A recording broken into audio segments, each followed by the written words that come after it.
All right. Welcome, everyone. Thank you so much for coming on and discussing kind of the future of fitness racing, Hyrox specifically.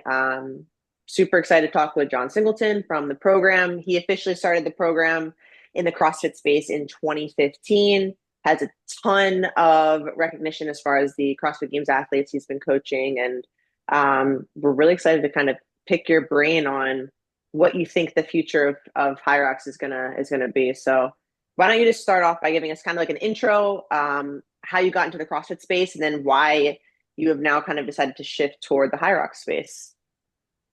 Yeah, so firstly, thanks very much for having me on. I always feel lucky to get the opportunity to talk, so thanks for that. Um, so I first started CrossFit like it's quite a while ago now. It's like 2006, 2007, and when you think back to those times, like CrossFit was extremely different. And basically, a friend came up to me. I was studying at university in London, and he was kind of like, oh, you think you're fit, but you're not that fit. And I've been doing lots of martial arts, lots of boxing. And I was like, we were both super competitive. And he was like, well, I was like, no, I'm fit. And so we went to this Globo gym because there weren't any CrossFit gyms at the time. And there were three of us, and we did this, we did Filthy 50, the workout. And it must have, I mean, we were like running around the gym doing jumping pull-ups on like lat pull down machines. And, I'd love to have had a video from that time because it just must, you see why the reputation of CrossFitters came about. Right. And I fell in love with, what I really fell in love with was people who were also training hard because in the martial arts space and the boxing space, then training was hard and it was kind of known as hard. But I think CrossFit really revolutionized training in the sense, a lot of the other gyms, it was people wouldn't squat below parallel. You wouldn't want to push too hard in your typical class. And so everyone's training was kind of soft, and that was just the style. But all of a sudden you had these people who are willing to train really hard next to you. And I just absolutely loved that. And running around a park with a kettlebell or whatever it was, just getting that post CrossFit feeling. And I actually remember saying to my friend, I was like, this is never gonna take off. People don't like to train hard, and I probably couldn't have been more wrong. And the journey just kind of continued from there. I was doing a master's degree in osteopathy, and so at the time, those two things really coincided. Like I really enjoyed it. I was learning about the human body, working with patients, and also discovered this like new sport called CrossFit that you're going through. And so I think the timing of it really merged for myself. And originally I wanted to be an athlete. That was like my goal. But a lot of the athletes back in the day were experimenting with things. Before there was a butterfly pull up, there was a kipping pull up, and people were snatching in Vibram five fingers, and people just had. I mean, or just I Google the remember. CrossFit Games. Yeah, like the CrossFit Games, they just see what people were doing. It was. Do you It was remember the just compression? The compression. I call it the compression year. Everyone had on yeah, the compression stuff. Like every single person, that and rock tape. Everyone had tape. Like you would see every athlete with tape everywhere. yeah, I was like, oh, yeah, that's how you and do it. also high socks, which Yeah, that happened. Yeah, were. that came and went. And so But so what got you into like what pulled you into when you were like, okay, I think I can be a really good coach in this space because because there's a lot of we were discussing this before with our team where we know a lot of coaches in this space, but there's only like a handful of people that have coached a lot of different games athletes, right? Where you can do it once, twice, but when you're continually working with tens of twenties of thirties of people that are going through your program and going to the games, like what made you feel like, okay, hey, I can do that? I think it started quite um, naturally or slowly. So you start coaching and being the athlete. You're almost just helping your competitors. You were trying to learn something new about a bar muscle up or a pull up, or whatever it may be, or snatch technique. And then you'd see them get better and then progress. And I started to really enjoy that journey of it. And then you also started to see, just have that awareness that people were just more, naturally gifted. Like they would just progress a lot quicker than I would. They'd get stronger quicker. They'd be better conditioned or pick things up. And I started to really enjoy that role of just seeing someone get better. It's like, you see their technique improve, you see that they are able to lift more weight, able to perform. And that kind of kept translating until in 2014. That's when I made the decision, okay, I'm not going to compete. I didn't want to be a coach athlete. I wanted to, I thought it would just be weird trying to compete against people that I'm coaching. Right. So that's when I made the decision, okay, I'm stopping my journey as an athlete, how that was, and I'm going to go all in just trying to help others become better. Right. And it started from there.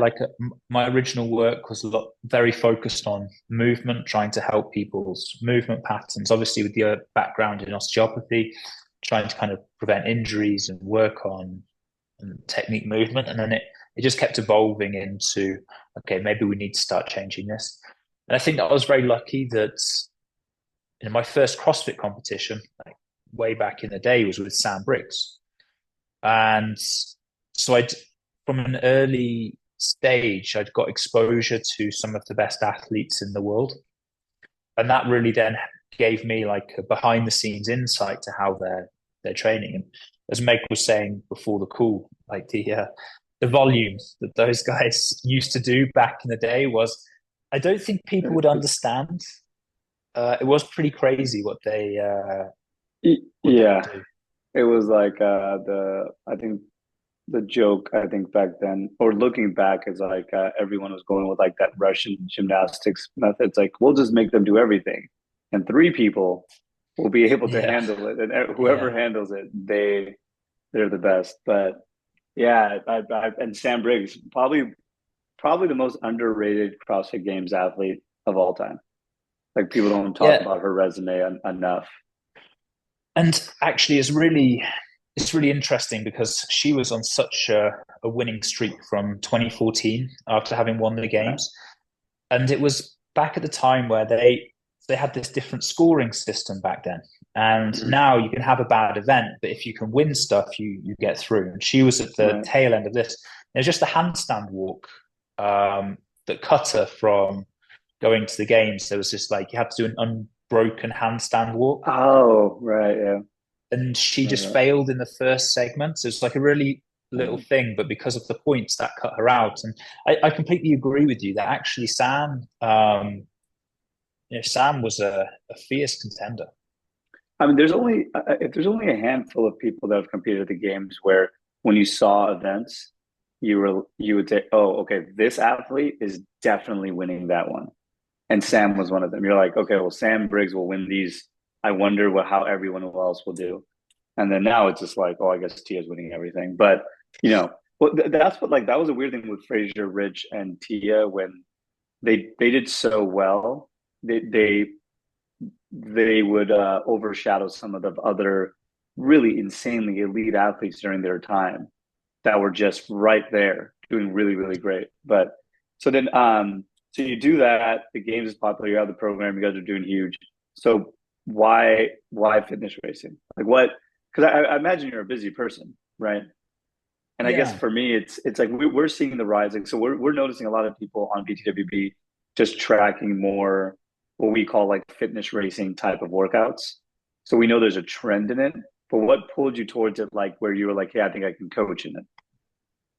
Yeah, so this is a bit of a, if I'm being honest around this, I think the hard thing is the sport of CrossFit has not necessarily been progressing in a positive way. I think there was this peak in 2018, things were just booming, things were growing, and then obviously the whole of the media got fired. We then had the 2019 where every country was invited, and then they obviously had an unfortunate period with COVID. But it was just hard to see that, something that you're really passionate about and basically dedicate your whole life to is not necessarily moving, and you also have no control of the direction in which the sport is Right. going. And so I think that's probably what opened up the kind of, opened the eyes to other areas. I think if that wasn't the case, I'd be like, oh, it's still 100% dedicated to just doing CrossFit competitions. And then I think they created an opportunity for other people to come into the space. As you say, you'd had these, I think obstacle course racing was kind of the first thing, but it was obstacle course racing. It was more like just for runners, just for people who are doing that. And it was a very separate. But then you started to slowly have this transition where you had like DECA, which is owned by Spartan. They kind of come in with this bit of a more of a hybrid model. Didn't really take. And then you have this thing called Hyrox come through. And I would say that one of the things that impressed me the most is, they're very clear that they were focused on the sport of Hyrox, and building and growing that, and then letting the other things follow more with their affiliation.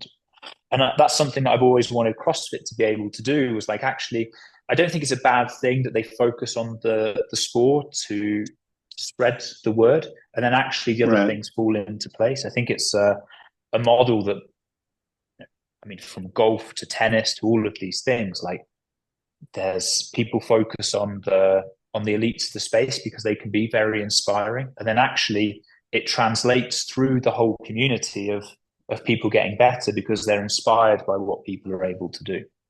So if DECA came first, why, like, but like, because Hyrox, I think it's fair to say is like exponential, not exponential, but a much bigger or more popular than DECA. What did Hyrox do differently that made it so much more? That's gotten so much. Like, I honestly didn't even hear about DECA. Like, I knew it existed, right? But I didn't like pay attention to it. But then when Hyrox got popular, I think everyone was like, "Oh, I guess Spartan also has this race." Like, what did they do something different, or was it just like people caught on to it more, the branding, or? Yeah, I would say they just, I think it's a marketing thing that they just managed to market in a better way. Like, if you look at DECA, separating like DECA and Hyrox, there's DECA have like three options, and one of them happens to be like you have like a 5K run in between total in between the stations. So which is very similar. Hyrox happens to have 8K with 8 stations, and DECA has an option with 5K and 10 stations. So there's not too much difference in that side. I think they've just managed to market really well and understand the market. I think that's actually a big thing. They don't have a barbell, and they don't have complex gymnastic movements. And I think those are two big aspects that it opens it up to so many people. You just have to go around CrossFit classes around the world and realize that what are the two biggest things people struggle with? Well, complex gymnastics and technique on a barbell. So you remove those things, and all of a sudden you create a whole space for people to be able to compete and throw down. Right. Yeah, and that was a good point. Oh, yeah, go ahead, I was going to say, I think that it's a little bit more inclusive. Like, I actually had the opportunity to compete in the Spartan Games, and one of the events was a DECA event. And in that event, there's a barbell, like you're doing deadlifts and stuff. So it's actually, like, I would say, a little more complex and a little less inclusive. And I think Hyrox did a much better job of being like, okay, these are the things, nothing's changing. This is what you're going to be doing. Learn how to do it well. And then, the best will kind of rise, which I thought was always very interesting and cool too. Like, having that structure and not necessarily seeing it change too much either. Right. And I think, John, you made a really good point about CrossFit's like the whole unknown and unknowable, and the seasons always changed a lot. Like, they were just growing so fast. I remember being around during that time. It's like year by year, things were changing. People were experimenting, trying to bring in new things. Where Hyrox, or at least the fitness race side, it's the exact opposite. Like, you can go to any race and you know exactly what's going to be there. you know exactly what it's going to be. And like, I wonder from a coaching perspective, does that, what are the pros and cons of coaching for that versus coaching for like a more unknown space? Like I would imagine it's like, well, hey, you got to run a lot. We know Yeah. you're going to run a lot. Um, you know, from that side. Yeah, I actually, so CrossFit is hard to program well for. And one of the biggest reasons is the variance. You know, you just, what is an athlete expected to do? I mean, the list is pretty huge. And so being able to implement that level of variance into a program that is progressive is can be very complex. Whereas with Hyrox, I think it's obviously more complex than say the event is, or there's more variance than just running. Where let's say like take a 10K runner, obviously they just running's all they have to do, whereas the Hyrox athlete does have to be good at stations and probably have a bit larger body weight than the pure runner.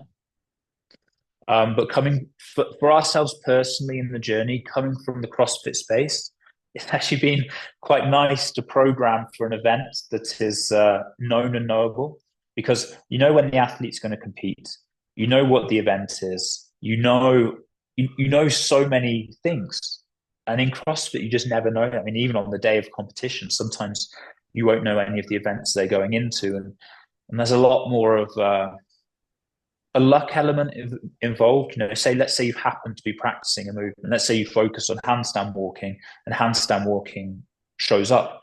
Well, realistically, it comes down to luck. You can build the foundations, you can build these things, but sometimes you get lucky that you happen to program around something. Like last year, there was no swimming at the CrossFit Games. So if you'd not focused on swimming or done any swimming, you could argue that's kind of luck, because we've seen it every other year. And it just so happened to be the case.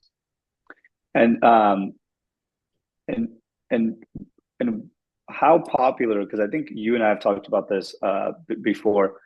Can you just give the audience an idea of like how popular it's getting? Because this blew me away Yeah. when you told me. I thought you made it up. Like I went and Googled it, and I was like, oh no, John Yeah. wasn't lying. Like it was like it's pretty, especially if you're in the space, to see that type of growth. So if you could just go into that a little bit, I think that that'd be really interesting for everyone. Yeah, it kind of shocked me as well. I think my first realization was like just over a year ago, where one weekend they had three events happening simultaneously. So I think it was Barcelona, an event in Germany, an event in Texas. And the Texas event in itself had around 10,000 people. The event in Barcelona had thousands. The event in Germany had thousands, and this was happening all on the same weekend. Wow. The London events get up to 12,000 people, and these events like sell out in minutes. It's like you have to be on like wait lists, get notification. It's like trying to get a ticket to Burning Man or something. Like people are waiting to get tickets to these things. And how does it work? If you sign up for it, like do you just like sign up and they give you the heat time and you show up and you're going to go during then, or is it like, because I imagine there's two, like you can do a competitive and not competitive version, right? Yeah, so Just for they people have a that few because I think a lot of variations. people that are listening, they're thinking about jumping into their first race and they haven't. So I'm just wondering what that, if you can go through what that experience would be. Yeah, so you would select your division, and there's a few options. They have what's called pro, and in the pro, it is very similar, apart from some of the weights are a bit heavier. So for CrossFit athletes, the pro is more than accessible because you're used to the weights. For most CrossFit people, it's to do with the running, not the station work. Whereas for most runners, it's to do with the station work rather than the running.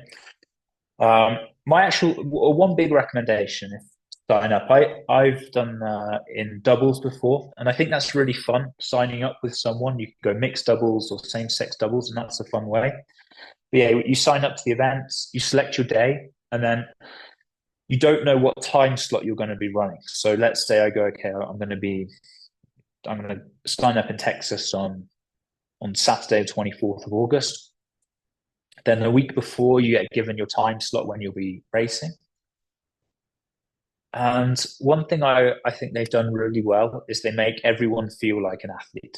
So when I've done the races, like you rock up, you do your check-in, you've got your little warm-up zone, and then you walk into I forgot what they call it. It's like the Red Bull tent where they have like the countdown clock for 5 minutes. There's like hype music. You've got all your competitors standing next to you, and then you get this final countdown, and you run out onto the course and get going. So yeah, it's like anything, it's a new experience, but they're obviously very good at running people through and making you feel special, which I think is something very good that they've done. That's awesome. And why, like, and this is one of the questions we had. We asked the audience, like we just put it up in our different channels and asked people to throw questions up that they would ask. And I think this is a really good one. Is, do you think the races will evolve to be different, like shorter options, longer options, different types of races, or do you see it, and not just for Hyrox, but in general? Like, do you see do you see fitness racing getting popular where people will go do different types of competitions in different parts of the world, or do you just see it kind of like, no, this is just going to be like the known thing and everyone will do it? Great question. I think there's two parts to this. One thing is, I think people love competing, and I think this is where CrossFit's struggled a little. Is that it's like a high participatory sport that people in CrossFit love to compete in CrossFit. And that's why events we've seen at semifinals, the most popular events with the most spectators, are the ones where the spectators are doing some kind of community event on the side because they just love to compete. And I think that's going to stay for a long while. It's that people will travel to go compete to do these events. Right. And I imagine that more styles, based on the popularity of Hyrox and the space that CrossFit has left open, I think that we will see in the future more styles kind of trying to fit in and establish themselves. But I think that what Hyrox have done is very clever. And I personally, if I'd have done Hyrox, would have struggled with, is they kept it all the same. And I think it's actually quite brilliant of them not to change, because they must have seen the event to be like, maybe if I did this, maybe if I did this, maybe if I changed this, that it could be better. I personally would have kind of tried to keep refining to find these things, but I actually think they've been quite clever in not changing anything. Right. What I think is interesting is where CrossFit self-selects, the CrossFit Games has in general self-selected for shorter athletes.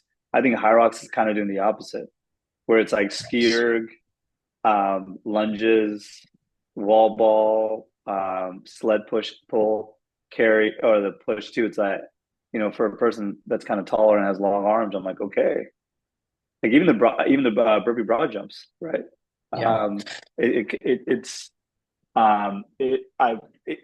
I wonder if they'll select for more. Does it usually select for, like, do people that are a little bit taller do better at Hyrox? Yeah, and this is where I think for Hyrox you will definitely see a type of athlete that does well. And actually, the guys that are doing well right now, they're like big. They're big dudes. If you put them next to CrossFit athletes, they kind of look like giants. Right, you mean tall, right? Yeah, tall, and also they have some muscle mass. Like these guys are walking around 90, maybe 95 kilos. Wow. So that in pounds, I always over the years I should have been better at my pounds conversion, but no, it's our fault. Like I'm 215 or something like that. Like 200, 200 plus, somewhere like that. Yes, exactly. Yeah. No, I've come to an age where I realize I don't know why the US decided to do this. Like we should have just stuck to meters. And I mean, because we randomly choose to do meters. That's a great part. We're like, no. If you're running on a track, it'll be meters. We're like, okay, yeah, fine. Exactly. We're just, it's who we are. But and so you know, and and when people are training, I'm just pulling questions that people kind of threw out. So if I'm jumping all over the place, I thought this was a really good one. How often do you see? Because this is so different than CrossFit, where you could literally do a Hyrox race, like to train for it. You could do one every day. Like how do you think? How smart do you think it is to actually do a whole race? How many times would you say like hey, if I have you have one coming up in I think do you know who Jason Grubb is? He's a btwb user. He's won the Masters like 4 years in a row. Yes. Yeah, He exactly. told Yeah. me he just posted on his story, hey, I'm going to do the one in I think Dallas, and he just got all these messages. Oh my god, I'm going to be there too. So I think he's planning like a meetup or something there. Okay, But I cool. wonder like so if you know if someone's doing one in Dallas in so many months, how many times should they do the whole race before going? Because you could do it. I mean, you could do it every day. Like it's crazy, but Yeah. but you know you could get through it. Yeah, I think there's probably like let's say you've got the race coming up in 2 months. Right. I think what I'd actually recommend is as long as someone's got the volume of running 8 kilometers, I think actually just testing it out once before just to see how you're going to feel, have a rough idea of your time. And then I think this is where where Hyrox is going to get interesting is the different approaches of how people program. And I still think that the variance is going to be very important. That actually, I think if you've been doing CrossFit and then you move to Hyrox, you need to be really careful at managing injuries because of the running volume. And we've seen this a lot. People who transition from CrossFit, huge amount of variance into like a single modality sport, be that weightlifting, or be that coming into Hyrox, our bodies just aren't accustomed to that level of volume of just doing one thing. Like it's kind of the CrossFit thing. You don't do the same thing 2 days in a row. Mm, And so all of a sudden, right. if you're asking your body to run that much, then I think it's going to be really challenging injury wise for athletes going in. So Yeah. I would then say like keeping some variance, but trying to make sure your running techniques on points. Use the stations as your typical because you can get a lot of variation within the stations, and then just build up your running volume over the 2 months rather than just going from 0 to 100. Right. Yeah, and a fun fact, running is more dangerous than CrossFit. Running is Yeah, more dangerous. yeah, Like if yeah, you look at the yeah. injury rates, like running is like one of the most dangerous things you do. And I think it's because we all run differently. Like you were saying about the form. Like no one wants to learn the pose method. Everyone Yeah, knows what yeah. it is. You've watched the video twice, but you're like, I'm not falling forward. That sounds ridiculous. Uh, and that's actually interesting just to say about the volume. And do and this is and tell me if you agree or disagree. I feel like a lot of people that have traditionally trained in CrossFit gyms are jumping into Hyrox races because it feels like a chipper, right? And it's a lot like I would imagine like if you were in a town and you're like, "Oh, I'm into Hyrox, I want to train for it."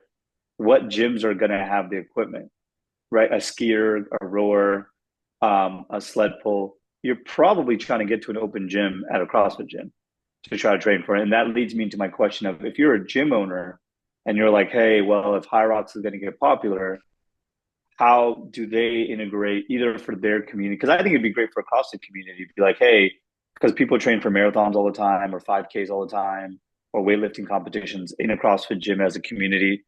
Um, I don't know if you South Brooklyn does this 2K row. They do it at the Harvard Club. They like all train a bunch of people and they go do a 2K row. It sounds miserable. I don't know why anyone would do that, Yeah, yeah, yeah. but they do it. And so, like, how would you recommend, like, if a gym owner is thinking, okay, well, I want to kind of bring this into my community or get people that are into High Rocks into my gym, should they have like just a class for it or just CrossFit? They can just do it with CrossFit, like with their typical programming. So I actually think that Hyrox specific classes have, there's a lot of value in them. What we've seen, and this was interesting, the gyms that we work with, for example, Thursday tends to be a bit more of a conditioning day. And that kind of tends to hold true, active recovery day. And what people would find is that the CrossFit gyms are a lot quieter on a Thursday because everyone's like, hey, I just take it as a rest day. I don't do the active recovery day. But what started to happen was, and one of the things we've seen more of the growth in Europe because Hyrox started in Europe, and I think it will transition across to the US, is that all of a sudden these gyms are now doing Hyrox classes on Thursdays. The classes have just become really popular because people are either training for a Hyrox, have the idea of doing a Hyrox, or as we mentioned a little while ago, is that people love participating in things. So all of a sudden, these guys have something to train for, and it's really motivating for them to do this new Hyrox thing. Right. And I mostly want you to dispel this one because this is also, I read it somewhere, and it's just one of those people. It was somebody probably on Reddit. I forget exactly where. But they sounded really confident, but you're like, they're probably wrong. Where someone was like, well, look, all Hyrox is, it's a running workout. Like it's like one of those workouts. It's like hell, and you think it's kettlebell swings and pull-ups, but it's just running. So if you just did CrossFit, just go to CrossFit and then just run more on your own, and you're training for a Hyrox. That's all you need to do. How would you respond to someone that thinks like all you have to just do is more running on the side? Yeah, it's not true. Like actually pure runners who just come into Hyrox don't actually do very well because that would be the initial thought, right? Like half of the event ends up being running, and these runners just have, we've just seen the Olympics, like the times and splits they can run is crazy. But when you put them into the Hyrox event, because of the stations, they don't actually do so well. So it isn't just about the running, and what you'll see with the elites is they're extremely good on the station work as well. So that's where they end up shaving a lot of time. Right. And tell me if I'm wrong. And I'm just going to use Hyrox as an example because I actually don't know the Deca workout, but it's like a 1K run, skier, 1K run, sled push, 1K run, sled pull, 1K run, the burpee, broad jumps, 1K run, rowing, 1K run, farmer's carry, same, and then go sandbags and wall ball, right? Out of all of the stations, obviously the running is the running. What do you think somebody that's, if you're typically going to a CrossFit gym, what are the things that you probably don't do a lot of? And my guess was ski erg and the sled stuff, because a lot of gyms, even if they have skiers, they don't have that many. And it's hard to do a lot of sled stuff in a gym because it just takes up a lot of space. That was my guess. I have no idea, but that was just my outwardly guess. Yeah, the sled stations are often, like you say, where people struggle. The sled pull, sled push, that can be, the weight's relatively heavy, and also having the technique if you've not moved it. And a lot of gyms don't have as much access to a sled. And then, yeah, there's the ski erg. There are stations, for example, like, the farmers carriers, it's kind of like a non-station because everyone can get through that. And there are certain stations that are easier, certain stations where people can gain a lot of time. Obviously, the 80-meter burpee broad jump in the middle can add some spice, and then the wall balls at the end, because we're not used necessarily to having this. You probably like over an hour at this point when you then have to start the wall balls. So we're not used to doing that volume that compromised at the end. So I'd say that like the compromised wall balls could be a big thing as well. Right. And you mentioned the hour. What is a typical race? Like how long does it take? Like if there was someone that CrossFit 6 days a week, 5 to 6 days a week, they've been doing it for 2 years. If they were like, hey, I'm just going to go and I'm just going to do this, what can they expect? Can they finish? Or are they just going to cry in the middle? Like what happens? Yeah, so I believe that the average is around 90 minutes, the average finish. Wow. And this is actually the great thing about Hyrox. When you think about CrossFit, trying to extrapolate data and consistent, and this is why you guys do such a good job, is because it's just really hard to um, kind of get the data where people do consistent workouts, because every time we have so much variance and everything is different. Whereas in Hyrox, because every race is the same, all of a sudden you just get this opening of hundreds of thousands of people doing skio, doing a row, doing the run. And okay, the courses are slightly different, but the amount of data that comes out is really interesting to see. And I think this is actually another exciting part for us is having this really usable data that we can apply to the athletes. And ultimately, I think you're going to have a very good idea before the athlete competes how well they will do because of the known and knowable element, their times, what they can do. Whereas in a CrossFit event, again, we often talk about the programming because you need the programming to play into your favor in order to do well as an athlete, unless you're Tia Rich or Matt. Yeah, you just apparently win everything. That's a good point because I remember once, I forget what the year was, but there was some workout and we had a bunch of rowing, and we figured out for somebody that the amount of power you need to row a 150 500 versus two is insane. Like the amount of power you save doing that. And I wonder that you're right, as the data comes in, like just knowing that, hey, if you just go a little bit slower on the rower, like you're doing this much less power output. It takes this much less work, which is, you're right. It's going to be so interesting. And I do think this is why a lot of users on btwb are gravitating towards tracking all these results, because it with some of our Tempest features where you can do all your splits and you can do everything like that, it's going to play in really, really well. And so you think the like that CrossFitter, they would finish, it would just take 90 minutes or around 90 minutes for them. And then as people get competitive, what do the numbers start getting to?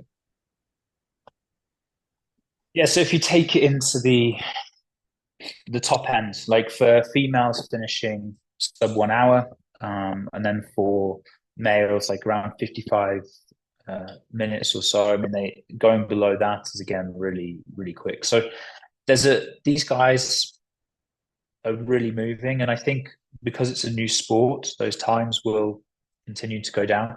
One thing that's interesting to note, and this is a little bit of the nuances of Hyrox, is because each course, so you've got to run 1K in between. And so what starts to happen is you have quick courses and slow courses. They did an event in Berlin at an airport. It looked really cool, like an old airport. But the 1K run was basically out and back. So you didn't have all these turns. Whereas in some events, if it's in a small venue, you might have to do 4 loops for each 1K. And then because of the loop, obviously you have to slow down for the corner. That then has an impact on the run time. And so there's all these little nuances as you go into the sport of quick courses, quick like rock zones that you transition through that are slightly longer. Yeah, that's kind of more in the weeds of everything, the data that goes in. And so you're saying, so that's really interesting. And just getting back to a gym owner thing, where would you say, like, how would a gym owner start? So let's say I'm a gym owner, I own a CrossFit gym, functional fitness / whatever you want to call it. And I'm saying, okay, hey, I want people to know that you can train for an event like this. I want, like, how would you say, if like there's 3 things you got to start doing, what should they start thinking about? So firstly, I think it's a great opportunity, as you said, for the community. And honestly, CrossFit gyms are probably the best positioned in order to start entering into this space. And I think that I would start. So the start point would be with running. I think that's going to be an important part for most of the athletes, starting to get the athletes accustomed into the running, starting to integrate it into the classes. The station work, the prowler. We've come up with some solutions in regards to classes not having prowlers, because that can be a big factor in the sled pull. We actually put a little analysis together where you only the equipment that you need. I'm just going to pull it up. If you just give me 1 second, because actually this is quite useful for Right. CrossFit gyms. And basically, the amount of equipment you need is relatively minimal. Just going to put Right. it here. Do they use a certain type of sandbag, or is it just like, is it different per event? Is it like just the long ones? So now they've partnered with a equipment company. Um, yeah, they've partnered with an equipment company called Center, which is Uh, owned by the actor. It's like a thing, like Chris Hemsworth, I think, is the actor. And so sure. now they've got standardized equipment across all of them. But the sandbag is kind of the one with the handles. It's got like handles on Mm, the side and handles on right. the back. And they've also designed a special kettlebell. So it's a bit more like it's kind of like an aerodynamic kettlebell. But so as everyone knows, most kettlebells have the belt, which is this round part. But when you're doing Right. farmers carries, it tends to like rub on the legs.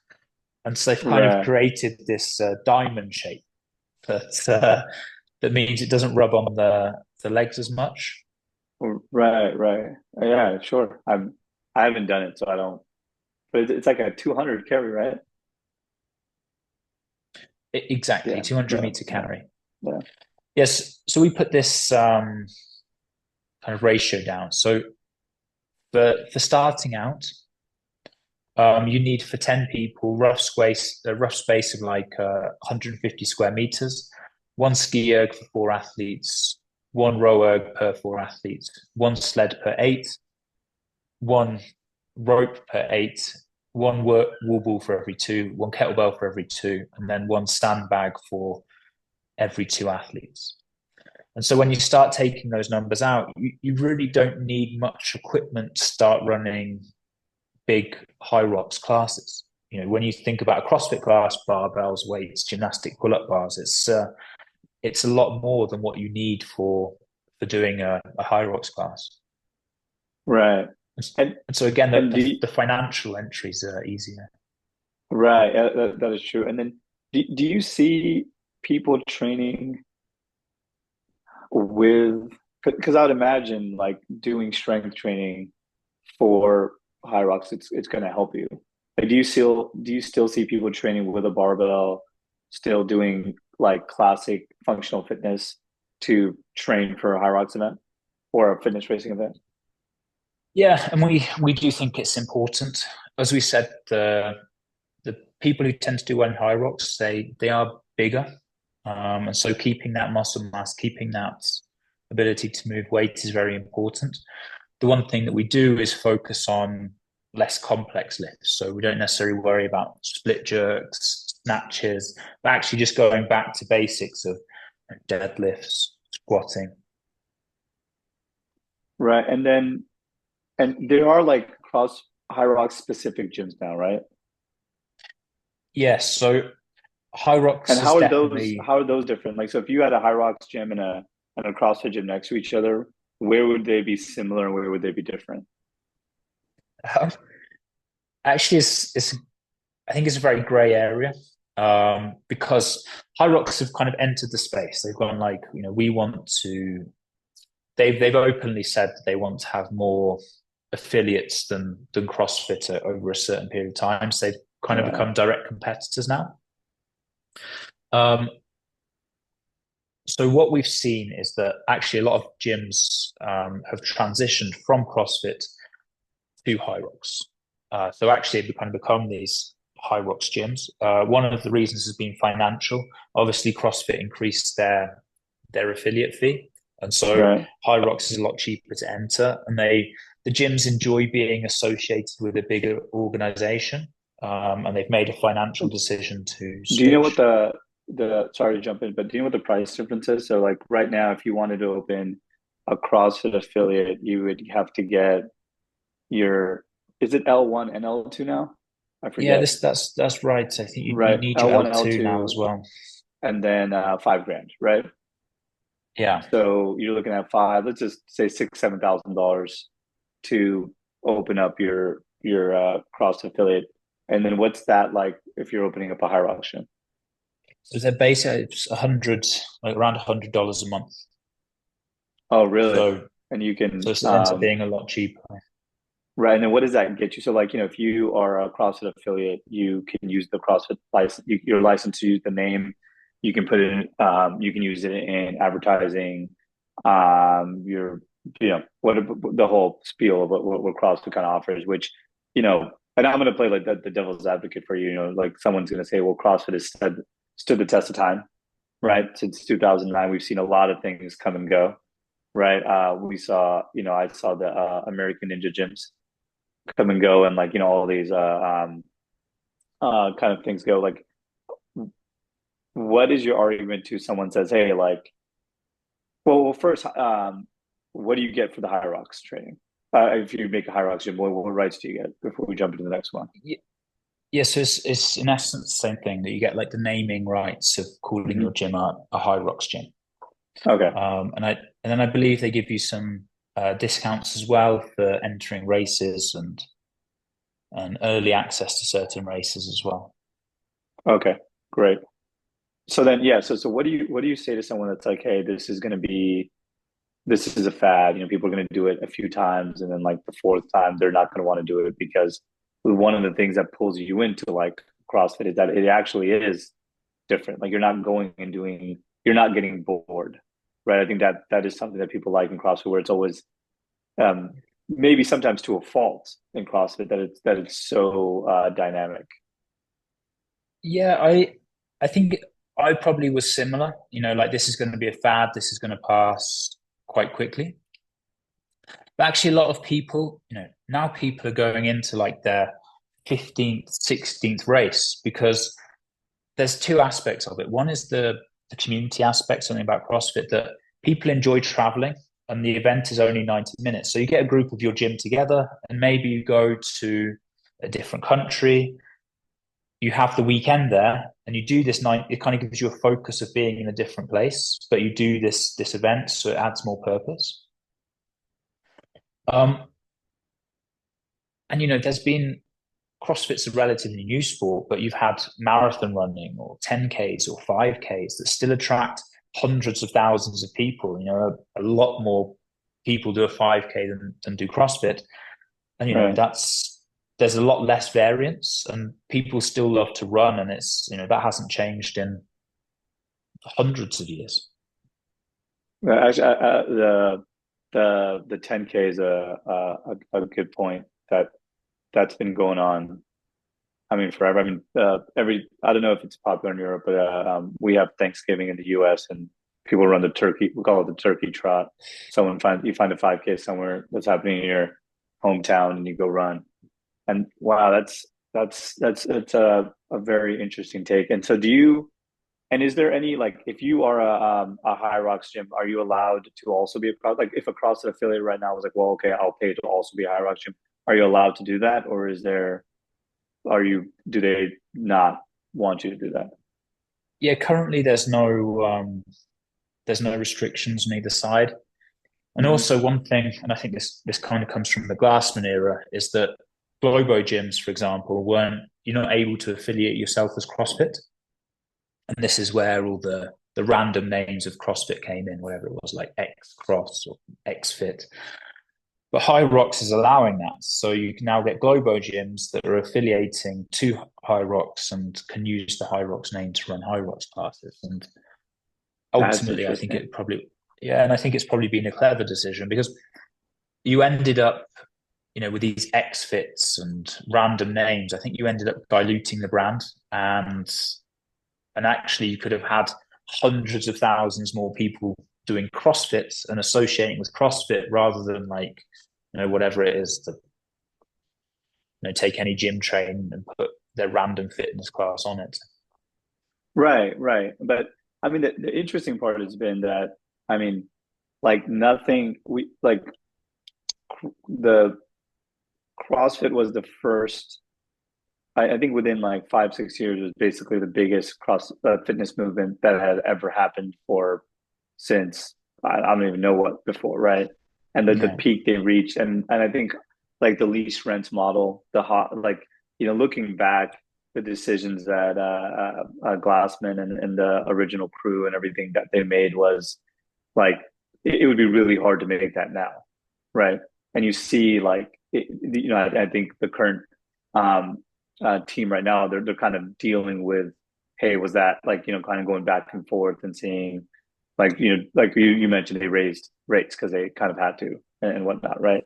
So do you see that happening in Hyrox as well? Like, hey, it probably won't stay $100 US a month. Or that's 1,200 a year, right? Like, Yeah, do you see it getting more expensive just because that's just how it works? yeah, I think so. I mean, a huge advantage for Hyrox is they can look at CrossFit and see, okay, this has worked and this hasn't worked, Right. and take big advantage of that. And it's a very good point that you make, is that I really resonated with Greg back in the day. He was kind of anti-establishment. He was going against the norms, kind of fighting the system that was there, and that was something that I really resonated with. This whole movement, this whole culture going forward. But now it's just entered into a whole different realm of big business. It's not just two random guys running around in a park swinging kettlebells. Right. There's Yeah. significant money in the space, and I think that has changed it. Right. I And think we should go also ahead, Alex. consider though that Hyrox has the races in their favor, as and CrossFit doesn't have like a global competition going on every weekend or so. So like you're getting thousands of people signing up for your race and you're charging for it. You're getting money from there as well, not just from your affiliates. Right. So like they can make their money from individuals showing up to events, so they don't have to charge gyms as much. That's actually a really good point. Do you know how many events they're doing this year, like in the calendar year? Or like I'm just wondering what the growth has been year over year. I imagine it's probably insane. Yeah, I forget the number of events, but they were predicting this year to have like 275,000 people doing live events, and they predict already now for within this next year, from this point forward, that will actually go to 500,000. Wow. Which When did it so when did it so officially, go ahead. what year did it start? What was the first year of Hyrox events? That's insane. Yeah, so I actually think it was like around 2019, 18, 19. So it's Well, pre-COVID. And yeah, then they obviously kind of got shut down during Yeah, COVID. right. And then in the post-COVID, that's really when they've continued to boom. that's wild. Yeah, that's interesting. So just for perspective for anyone that's listening, like if if 500,000 people, granted it's not at the same time, so like the open gets about 400,000 people online to sign up and then work out at their gym. Um, this is people paying money, traveling, going and doing something. Um, so I mean that's a pretty uh, And that's what's a really interesting the number. Wow. the cost of the open is what? Like, I mean, I haven't done a couple years. $35, something like small, right? What is the cost of a race, a Hyrox 2025. race? 20, Yeah, yeah. it's like So just over $100. And so, Oh, really? yeah, Okay. when you're getting 12,000 people paying $100 for a weekend, and then that's extrapolated, Right. there's, as Maria said, the revenue. I wouldn't be surprised if they start actually overtaking CrossFit in terms of yearly revenue quite soon. And then Right. there's another big point, is that something we talk about internally, but the sponsors that are associated with CrossFit Games now, relative to Hyrox has Red Bull, My Protein, Puma. It has a lot of big name established brands that also add credibility. I think when CrossFit had the Reebok came into CrossFit, it actually added a lot of value to CrossFit, because all of a sudden people go, oh, I know Reebok, and they're kind of validating CrossFit. Therefore, it elevates it for the general population. I actually thought it was the other way around. I thought Reebok was like on its way out and CrossFit saved Reebok.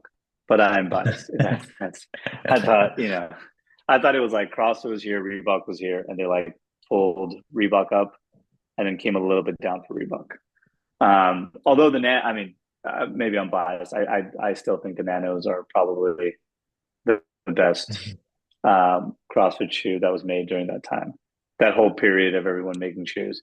Um, and so, I mean, and I guess we'll have to wait and see, right? Because like, I've been in this space long enough to see things come and go. So what do you think is if Hyrox didn't, if in 2, 3 years Hyrox kind of fizzles out, right? And it's interesting because it's like from an investment, if I was a gym owner, it's like, hey, well, you pay $1,200 a year, right? What are you losing? You can only really gain from doing it. So it's like the risk and reward is really it's solid. It's $1,200 if you can afford it. Take a shot. It's not going to really hurt you. You already have all the equipment. You're not going to go out and buy a whole bunch more. But if there isn't growth in Hyrox, if it follows, like what do you think would cause that? Like, why would that happen? Like, if it kind of Yeah, like fizzles out. I think probably just bad decisions from the top, really. I would say, okay, Hyrox fizzles out or whatever happens, there's still a demand for people to go out and compete and participate in these community events, and that's something that is going to stay. And Right. exactly as you say, like I think people enjoy doing something new. Like people want to go out and try this Hyrox thing. They want to go out and push themselves, have fun with friends, and explore those limits. And I really, I don't understand the point of view why you wouldn't want your members to kind of go and experience that, because it's going to be Well, super yeah. beneficial creating that community. It ticks all the boxes of being a healthy activity. I mean, it's not like you're saying going out do go to party and do drink and drugs. You're going to go do a fitness event, Right. help your community, build people together. And as you say, the origins are obviously formed from a CrossFit workout. The foundations are just a long CrossFit workout. Right. And it's funny that you even said your first workout was Filthy 50 because Yeah. it's eerie similar to just like a really long chipper. And I mean, if you look at the original.com programming, all the time on the rest day, they would say, go learn and play new sports. Yeah, this Like is true. all the time. Yeah. All the time they would say it. So I mean it kind of plays into that. And I think honestly, I think the reason that our community is embracing it is if you are attracted to CrossFit, you are probably into tracking, not tracking, but like numbers. You like knowing, hey, how strong am I versus how fast am I? What, I can row fast. Why can't I run fast? And you kind of are running these little experiments to try to figure out what's going on. And this is just like this standardized test where, it's like I not to downplay, but it's like another big benchmark workout, which is a huge, I mean, it's going to take a lot of time to get very good at it, but it's something but you have 500,000 people in the world that suddenly care about said workout. So it makes it way more fun and exciting. Um, so then, just, I want to we've taken up so much of your time and I think this is going to be great. I'd love to kind of do this again. I think we're going to get a lot of questions and comments.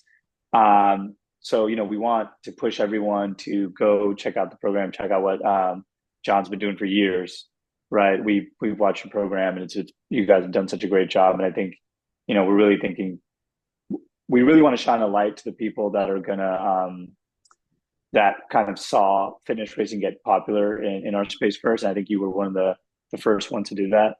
So go follow them, go to the website, follow them on Instagram, send them messages, sign up for the programs. We will be launching Beyond the Whiteboard. Will be launching. We have their affiliate programming, but we'll be launching their Hyrox. We can call it. So you guys are official. You have the official Hyrox. So yeah, so we'll be launching their Hyrox programs soon. So you can wait to sign up for those. So we really appreciate you guys taking the time. And then Meg, do you have any final questions, comments, No, disagreements? that was an amazing conversation. Really interested in seeing how this continues to grow. I think it's really cool. So thanks for giving us insight. I'm super curious about gym owners. Like, John, do you see a lot of gym owners hopping on board and saying, hey, like, why not try this? Yeah, 100%. And I think the big thing is it's also nice for them seeing kind of like a new motivation in members, being able to have this event that they can focus on and add a slightly different offering. And one of the whole reasons that we came into this is that we were getting questions from affiliate owners like, okay, how do we integrate Hyrox? Because it is unique and it is something that does require to be a bit more specialized to understand it, how to approach the races. And so that's where we kind of came in with our affiliate programming there. Okay. And then last question, and this is just more, how do you, if you were at CrossFit, if you worked at CrossFit, if you were like part of their C-suite, whatever, would you see Hyrox as a competitor? And if you did, what would you do to address that? Like, what would you do? I think and that's that a loaded, it's a totally loaded question. Yeah, it's a loaded question. Yeah. So yeah, I think first of all, I would see the opportunity of the sport of CrossFit. The CrossFit Games can inspire hundreds of thousands of people and help reach the target of getting people into affiliates. And then I think I'd have more of an understanding of that CrossFit athletes enjoy participating in events. And therefore, is there a model that we can take out that allows people around the world to come to an accessible CrossFit event, compete, throw down, and start engaging in the community that way? Right. Yeah. Because I'm biased. I mean, I would argue if someone's training for Hyrox and someone's training for CrossFit, the person that's training for CrossFit can do better in Hyrox than someone that's training in Hyrox can do in CrossFit. But I think that's the whole point of CrossFit. Like, it's like this weird thing. Like, that's literally why, like, the formation of it. And but I do think it's going to be great. It's so great seeing so many people that spend a lot of time training in CrossFit gyms, because like most people can't make the games, they can't make semis, they can't make anything. But like Camilla said, like they can go sign up, feel like an athlete, go do an event, they feel great. And that's really, really cool. And it's great that you guys are kind of opening the door for so many people in our community to jump on board. So where should they go to find out more information? Like, people want to be on the whiteboard. Yeah, exactly. Just as you said, if you search us, the Progrm, it's the Progrm without an A. So if you Google us on social, or we have the Progrm Hyrox now, where on our YouTube, we're starting to put up kind of educational material regarding that. And hopefully with you guys as well, we can start sharing some more educational content to the community. Yeah, I mean, honestly, I think there's going to be a lot of gym owners that are going to have. I would love to have like even like a panel, like a Q&A panel with like a bunch of gym owners, so they can like pick your guys' brain about just how to get it started. I think that's going to be the big question for gym owners. Like, where would we even start? Because you're right, they spent a bunch of money on all this equipment. It's there. Like, why not use it, right? So great. Thanks for taking the time. We really, really appreciate it. I would love to make this a normal thing that we get to talk more. Thanks for working around our schedule. I know time zones, and you guys are in Europe and South America, so we appreciate it. Any final thoughts before I end the recording? Anyone else have anything to say? No. No, just thank you for having us on. It's exciting to spread the word. No, thanks for being such a leader in the space for so long. Like, honestly, like because you guys are in Europe, we haven't got to hang out a lot over the years, but I've always watched your videos, you guys' content, see you coach, and it's been really, really, refreshing to see how long you've been at it and how professional you guys have always been. Cool. Thank you. Yeah. All right, thanks, guys. All right, hold on real quick. Let me just